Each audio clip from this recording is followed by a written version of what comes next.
Olá, meu amigo, minha amiga, bem-vindos a mais um Portal do José. E o tema hoje é polêmico, mas vai ser interessante, eu garanto a você. Nós vamos falar de genocídio e grana.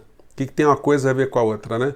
Você que está chegando agora, você é muito bem-vindo. Se inscreva aqui no nosso portal. Tenho certeza que você vai curtir muitos papos que a gente vai levar. Mande suas críticas, sugestões, seus comentários. Nós lemos todos aqui. Eu estou respondendo o máximo que eu posso, mas mesmo quando eu não respondo, eu dou uma lidinha em todos eles. Eu curto bastante estar lendo o comentário de todo mundo que está participando aqui do nosso portal. Então, se inscreva, compartilhe com seus amigos, porque é muito importante a gente estar cada vez mais fazendo reflexões sobre objetos que os meios de comunicação não colocam para o povo brasileiro observar, né? Então vamos dissecar aqui algumas questões, porque está se falando muito dessa polêmica da expressão genocídio aqui no nosso país, diante das coisas que estão acontecendo. Mas antes de a gente analisar o genocídio, nós temos que analisar a grana. E que grana é essa? Do que eu estou falando, né? Bom, gente, para a gente entender esse tanto de mortos aqui, a gente tem que entender como é que foi montado esse governo Bolsonaro. Ele chegou até a presidência da República com a estatura de um pigmeu político. É uma pessoa que nunca se preparou na vida para absolutamente nada, a não ser tirar proveito da vida que ele levava como parlamentar e seus filhos também. Eles se bastavam com aquele tipo de situação que eles gestaram a vida inteira e nunca pensaram que fosse objeto de alguma observação mais intensa, porque nunca almejaram um voo maior. E necessariamente quando se chega a uma posição dessa, todas as lupas são colocadas e a gente está vendo o que é a família Bolsonaro, a gente está vendo o que é o modo de fazer política dos Bolsonaros. Então Bolsonaro nunca se preparou para projeto nacional de educação, de saúde, saneamento básico, indústria, tecnologia, nada. Então, o que ele fez quando ele se elegeu foi tentar colocar uma espécie de leões de chácaras morais no seu entorno, que são os militares da reserva, o que ele convidou, que ele veio a convidar, né, os da reserva e alguns da ativa também. Esse pessoal se encantou com seus contra-cheques mais recheados.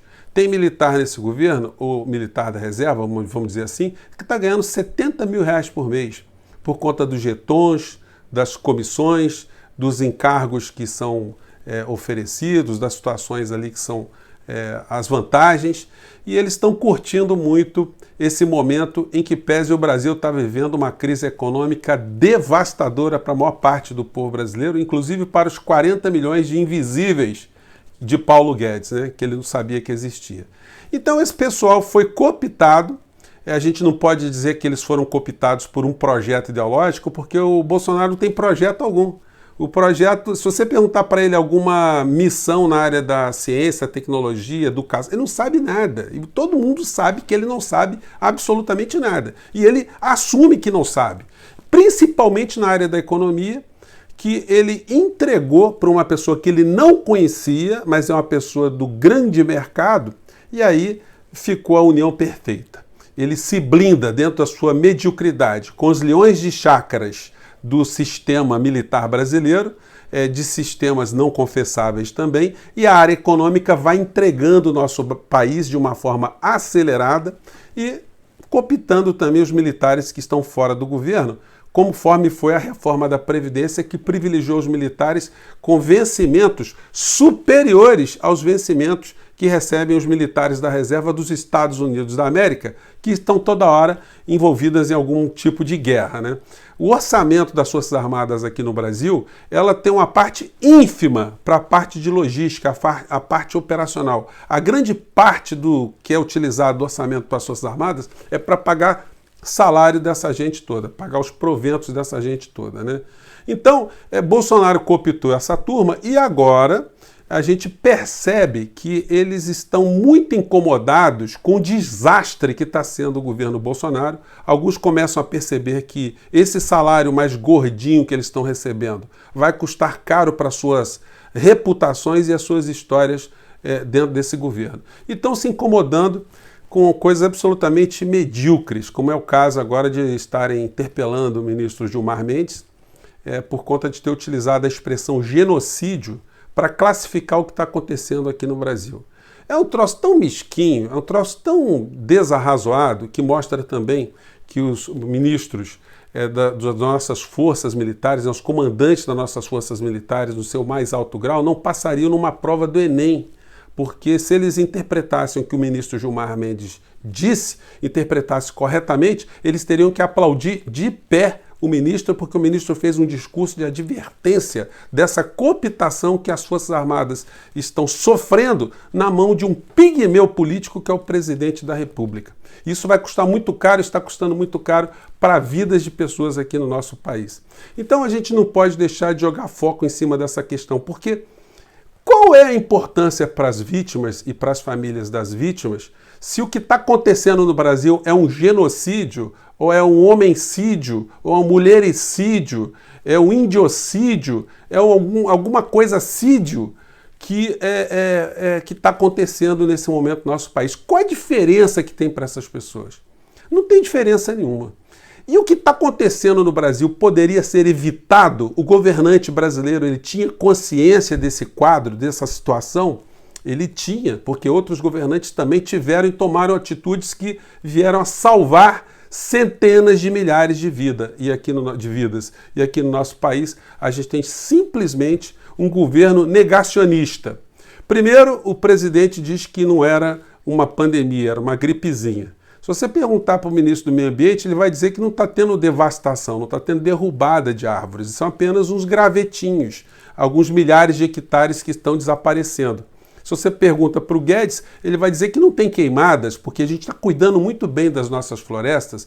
O general Mourão, ou vice Mourão, a mesma coisa. O Brasil está cuidando dos seus índios, das suas reservas, como ninguém nunca cuidou. Então, esse pessoal fica negando a verdade absoluta que fica batendo na nossa cara. Então, o PGR, o Augusto Aras, ao receber esse pedido de interpelação do Gilmar Mendes, se ele tiver um mínimo de interpretação adequada do que aconteceu, ele tem que pegar o negócio e rasgar, ou simplesmente dar um carimbo e mandar para o arquivo. Porque não faz o menor sentido os militares estarem levando para o campo emocional uma crítica que um ministro do Suprema Corte do STF está fazendo em relação ao comportamento deles, que é claramente identificado no mundo inteiro por qualquer pessoa como um comportamento de cooptação de pessoas das Forças Armadas para dar um tipo de legitimidade a um governo entreguista, incompetente e que está lesando a nossa pátria de todas as formas. Vamos ver aqui alguns casos objetivos. Se a gente analisar, por exemplo, o que fez objetivamente o presidente da República em relação aos índios, por exemplo, Bolsonaro veta a obrigação do governo de garantir acesso à água potável e leitos a indígenas na pandemia. O que é isso senão um comportamento que vai prejudicar uma etnia, uma nação indígena? Esse troço aí recebe o nome de genocídio. E a argumentação do presidente da República para não salvar a vida dos indígenas, dos nossos índios, é de ordem técnica administrativa, de ordem burocrática, porque tem que informar a receita, de onde vem a receita. Então, quer dizer, como não tem uma situação burocrática resolvida, ou no entendimento dele que lhe deu um conforto, que morram os índios, né? É diferente do comportamento que ele tem, aí o Bolsonaro vira um jurista, quando ele defende a excludente de licitude de policiais que matam pessoas em conflito. Aí ele vira um jurista, ele vira um constitucionalista, mas para salvar a vida de índio, ele vira um idiota jurídico, um desconhecedor, um ignorante total do ordenamento jurídico, como se ele se salvasse vida de índios na condição de presidente da República, ele fosse ser demandado de alguma maneira. E que fosse. E se fosse, ele teria todo tipo de pessoas a defender esse tipo de comportamento, né? E aí a gente vai tendo essas coisas torpes, que é do general Mourão, por exemplo, ou do vice Mourão, né?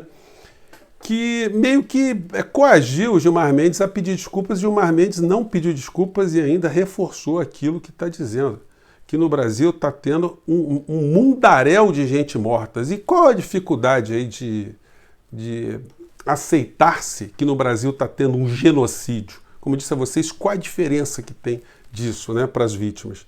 Quando a gente analisa alguns aspectos objetivos, gente, só para a gente ver se a gente está exagerando, a gente pegando aqui dados aqui, do dia de hoje, dessa terça-feira, dia 15 de julho, a gente tem um número de 74.262 mortos no Brasil. Gente, é gente pra caramba. É um Maracanã lotado e um monte de gente do lado de fora sem poder entrar, todo mundo morto por conta da Covid.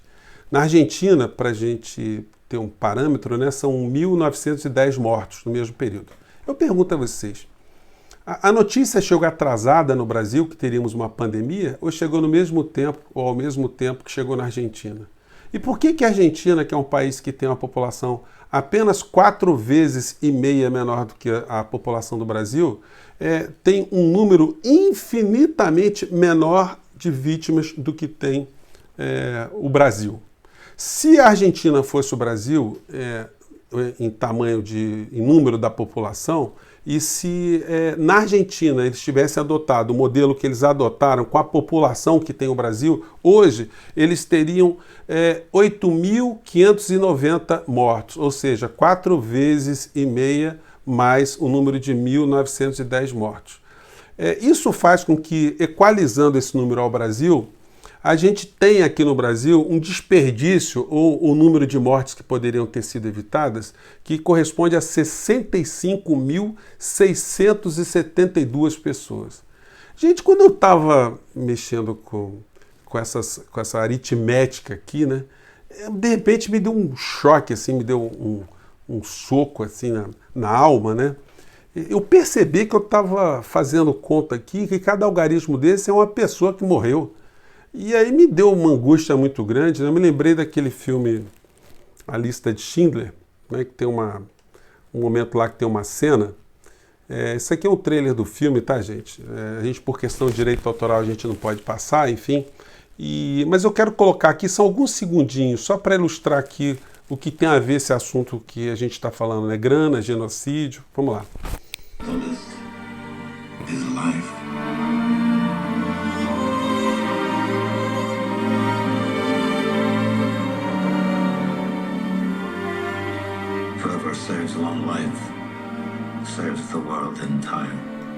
Essa frase, ele fala assim, quem salva uma vida, salva o mundo inteiro.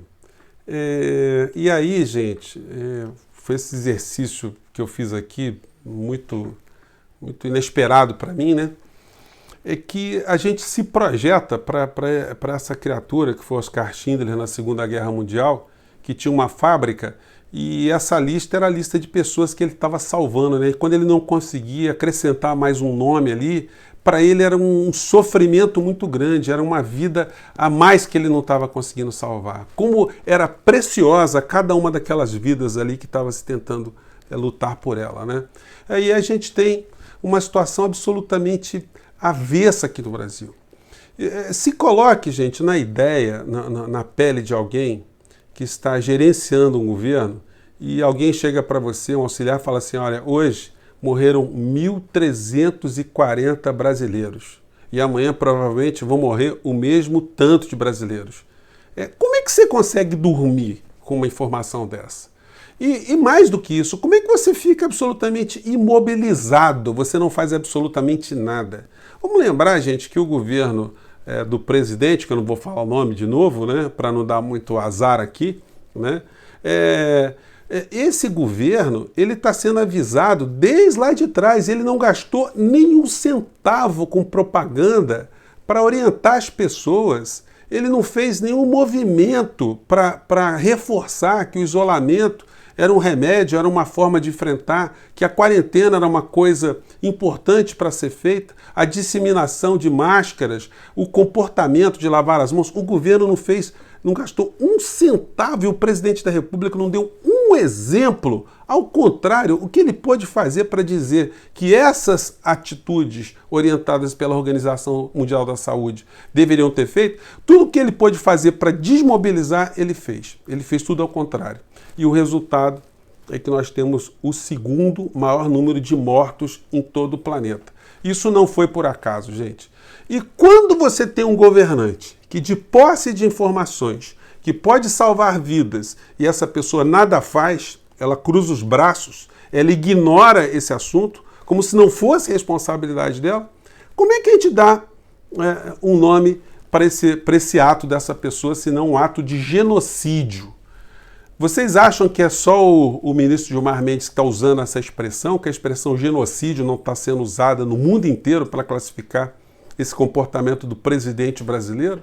Então, chega a ser incompreensível que beira as raias do cinismo, a área da comédia de baixo nível, esse comportamento dos militares que estão na alta cúpula das Forças Armadas e do vice-presidente da República pedindo algum tipo de reparo, como se, eu já falei anteriormente, né, como se a expressão sendo alterada, se isso fosse trazer de volta essas pessoas todas que morreram no nosso país e que vão continuar a morrer, porque é um governo com a mentalidade genocida, é um governo que está de braços cruzados, é um governo que colocou um paraquedista para ser ministro da Saúde no meio de uma pandemia. Que nome que a gente pode dar a essa história? Então, qual é o denominador comum? É grana. Porque enquanto nós estamos discutindo tudo isso, a gente está preocupado com essas questões, o país segue entregue na área econômica. O país segue vilipendiado por todo tipo de vigarista, blindados pelos militares que não passam na prova do Enem, com o presidente que é um pigmeu político. Gente, mande seus comentários, suas críticas, sugestões, desculpem a veemência, mas o papo aqui, como diz o poeta, é um papo reto, é papo para refletir. Um grande abraço, até o próximo vídeo. Tchau!